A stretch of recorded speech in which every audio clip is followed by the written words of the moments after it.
Have you ever held a piece of history so small it fits in your pocket, yet so rich with story and value that it might just change your life? Today, we're diving into one of those unassuming treasures, the 1946 Jefferson nickel. Stick around, because by the end of this segment, you'll know why seasoned collectors still hunt these coins down, and why someone just paid nearly $800 for one in top condition. The Jefferson nickel first rolled off the presses in 1938, a design swap that placed Thomas Jefferson's portrait on the obverse and Monticello on the reverse. Sculptor Felix Schlag's handiwork set the stage, but it was World War II that really made nickels interesting. From 1942 through 1945, nickel metal was in high demand for the war effort, so the mint switched to a silver-copper alloy. Those worn nickels are a whole other story. In 1946, the U.S. Mint reverted to the original copper-nickel composition, making that year a return to normal production after the alloy experiment. What makes the 1946 issue stand out? First, there are three mint locations to watch: Philadelphia, no mint mark; Denver, D; and San Francisco, S. About 281 million came from Philly, 82 million from Denver, and 41 million from San Francisco, so the S coins are scarcer by comparison. Look at the rim of the reverse, right under Monticello's steps, for that tiny D or S. That mint mark, plus a strong strike where Jefferson's cheek and hair detail pop, will set your heart racing if you spot one in high grade. Okay, let's talk value. In average, circulated grades, you're looking at mere pocket change, around 30 to 50 cents depending on mint mark and wear. According to the Red Book, an extremely fine example of the Philadelphia struck 1946 could be worth about 30 cents, while the Denver and San Francisco versions inch up to around 40 to 45 cents in XF grading. But once you cross into uncirculated territory, prices tick upward. A gem mint state, MS-60, MS-63, might fetch a few dollars, and by MS-65 you're in the $10-20 range. Now, for the real showstopper, auction records. In July 2021, Stack's Bowers featured a 1946 nickel graded MS, 66 full steps that hammered for $780. That's right, nearly $800 for a nickel. What pushed it so high? Full steps is a designation that tells you all 5 layers of the Monticello steps are sharply defined, a hallmark of superior strike quality. Collectors prize these FS labels because they guarantee you've got all the crisp detail and maximum luster Motherman intended. Here's a fun twist. Some 1946 nickels display subtle doubling on the date or mint mark, a variety error that can turn a common issue into a specialty piece. Finding a doubled mint mark, say a faint second D overlapping the first, can boost a coin's desirability. These error varieties aren't cataloged exhaustively for 1946, so any that come to light tend to become conversation pieces on collector forums. Let's talk condition nuances. In the world of Jefferson nickels, grade is everything. A well-worn MS-64 might look sharp to the untrained eye, but under the loupe you'll see faint bag marks and slight softness on Jefferson's cheek. That can drop value to around $30, $50. Push up to MS-65 and you're into $40, $80 territory, depending on the mint mark. Beyond that, MS-66 without full steps sits near $100, $150, while that coveted MS-66 FS zone is where you enter Holy Grail territory and $800 auctions. But rarity isn't just about numbers or grades. There's a story tucked into every 1946 nickel. Post-war America was retooling its mints, shifting workforce from defense contracts back to coinage, and managing metal supplies. These coins circulated through church collections, bus fare, and classroom piggy banks before some were tucked away into albums and forgotten. Pull one out today, and you're holding a tangible link to that pivot moment in history. If you're hunting for a 1946 nickel in your own change, start with the mint mark and strike quality. Under natural light, tilt the coin so Jefferson's profile catches the glow. If you see a satiny sheen without heavy scratches, grab it. Then check the steps of Monticello. If they appear softly rounded rather than sharply defined, you might have a collector-grade keeper. And remember, always compare prices across dealer listings auction archives, and recent eBay sales to ensure you're paying a fair market rate. So next time you sift through a handful of nickels, slow down when you spot one dated 1946. Whether you find a modest XF45 beauty worth a few dollars, or that unicorn MS66 FS destined for auction glory, this little piece of Americana carries more than 5 cents of history. It carries a story that could be yours to tell. Now that you've seen how a 1946 nickel can surprise you with both history and value, let's jump ahead 13 years to the 1959 Jefferson nickel. Another everyday coin hiding a rich backstory and a few secret treasures for collectors. In 1959, America was bustling with change. The space race was heating up, rock and roll was in full swing, and Jefferson's profile on our nickel quietly continued to turn hands nationwide. The 1959 issue isn't just another date in the series. It marks the end of an era before a major design tweak in 1966 and beyond. That makes 1959 the last pure, classic Jefferson nickel of its time, right before the mint began experimenting with production adjustments and minor design refinements. Every seasoned collector knows to check for mint marks on these pieces. In 59, you'll find coins from Philadelphia with no mint mark, plus Denver's D and San Francisco's S. Philly struck roughly $319 million, Denver about $121 million, and San Francisco chipped in around $45 million.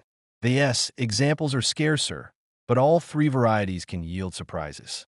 You'll want a loop handy to catch details like the sharpness of Jefferson's hair curls and the clarity of Monticello's columns. Those finer elements distinguish a run-of-the-mill circulated nickel from a true gem.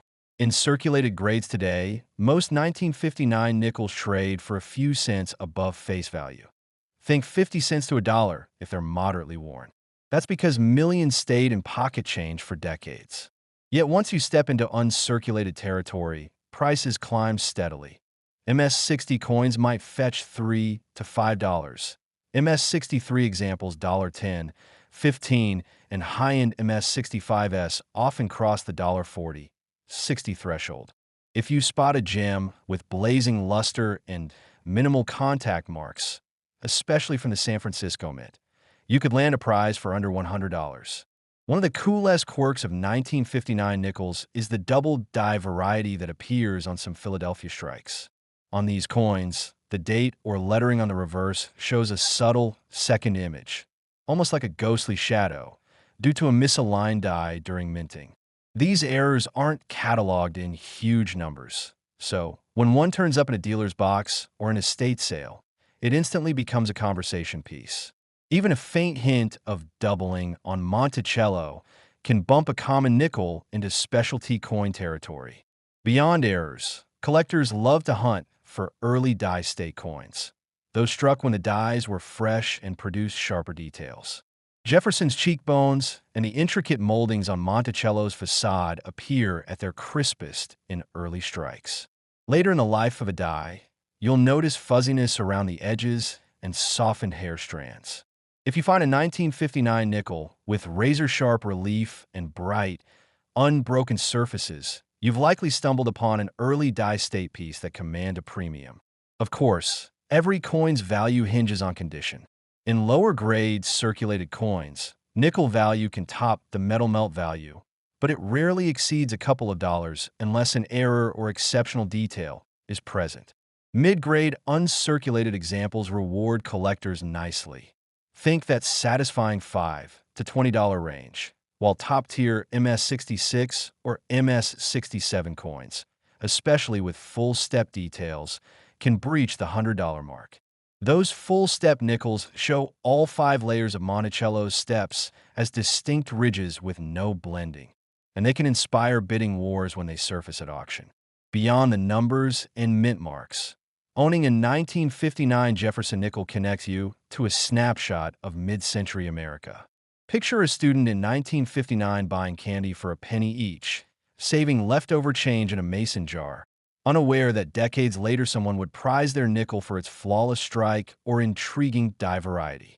Every scratch, toning pattern, and mint mark tells a tale of travel through pockets, coin rolls, and collector albums. So next time you root through old jars or flip through a dealer's nickel board, give a 1959 Jefferson nickel a second glance. Check the mint mark, study the strike quality, and hold it at an angle to catch the light on Jefferson's profile and Monticello's architectural lines. You might just find that rare, error-struck, or gem-quality coin that turns an ordinary 5-cent piece into a showstopper in your collection. Now, picture this. It's January of 1973.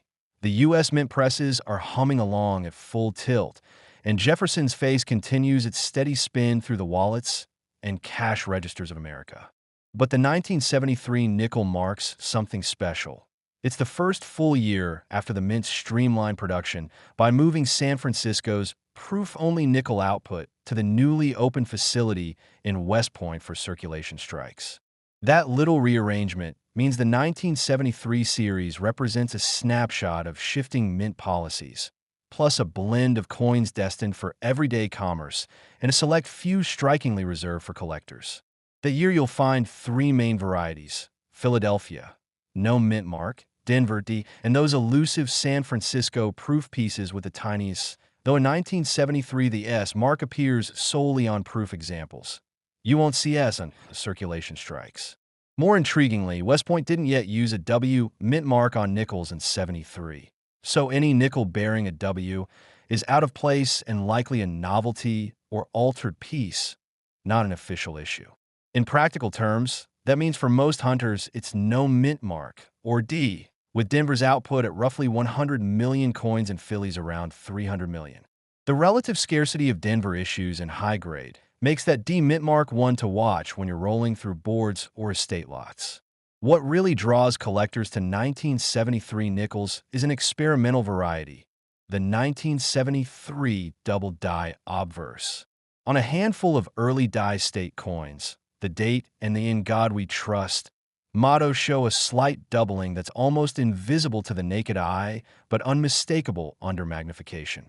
These coins were struck when the hubbing die impressed the image twice, slightly misaligned on the second pass. A whispered rumor in numismatic circles suggests no more than a few hundred of these coins exist, and only a fraction in grades high enough to justify serious premiums. If you find one of these ghostly double dies at, say, MS63 or higher, you could be looking at a piece worth hundreds instead of mere pennies. Let's break down the values you're likely to encounter. In everyday pocket change, a 1973 nickel, regardless of mint mark, trades at face value unless it shows any post-mint damage that might interest variety collectors. Plucked from a roll, a clean but worn XF40 example might sell for 25 to 50 cents among dealers. Slide up to uncirculated MS60, MS62, and you're in the $1 to $3 range. At MS63, MS64, values rise to around $5 to $10, and by MS65, collectors are willing to pay $15 to $25 for that crisp, unblemished strike. If you score an MS66 or MS67, especially with bold, frosty surfaces, you could command $40 to $75 on the open market. Those double die obverse at MS63 can start around $100, climbing steeply to $300 or more if they sport full luster and minimal contact marks. But numbers only tell half the story. Consider the coin's journey. Many 1973 nickels circulated through pay phones, car wash machines, and vending machines before wallets held fewer coins and more plastic. Now, as cash use declines, each surviving gem quality 1973 nickel becomes more of a relic from a fading era.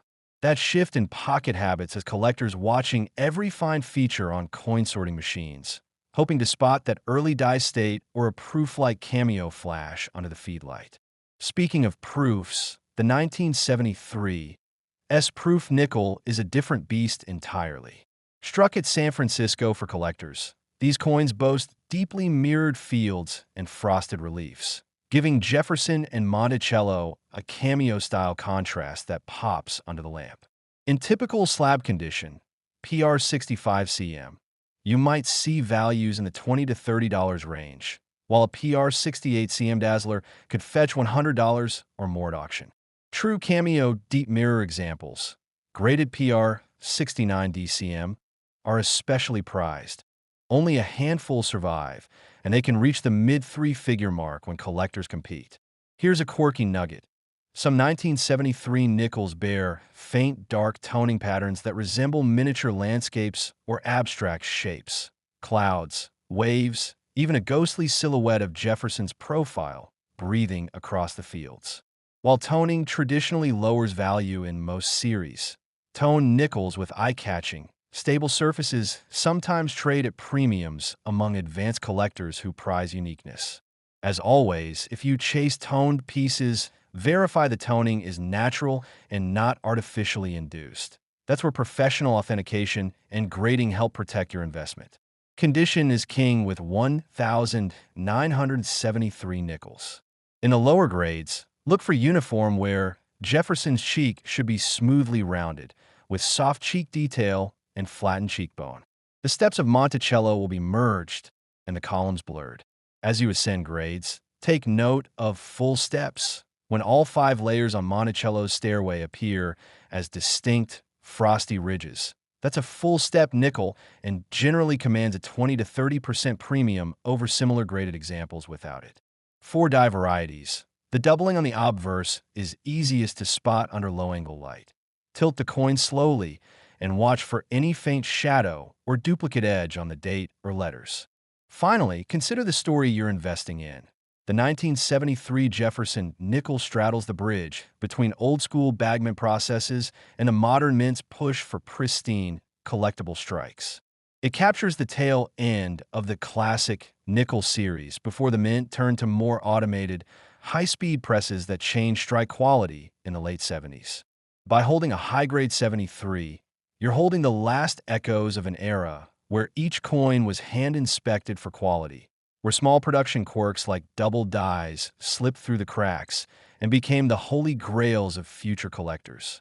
Now that we've traveled from the post-war revival of 1946 to the space-age swing of 1959 and landed in the transitional 1973 series, take a moment to consider how these 3 coins weave together a narrative of American minting, societal change, and the enduring hunt for perfection. Whether you're bidding on a slab gem or eagerly cracking open a fresh roll, remember that every nickel tells a tale, and the next treasure might be just a pocket search away.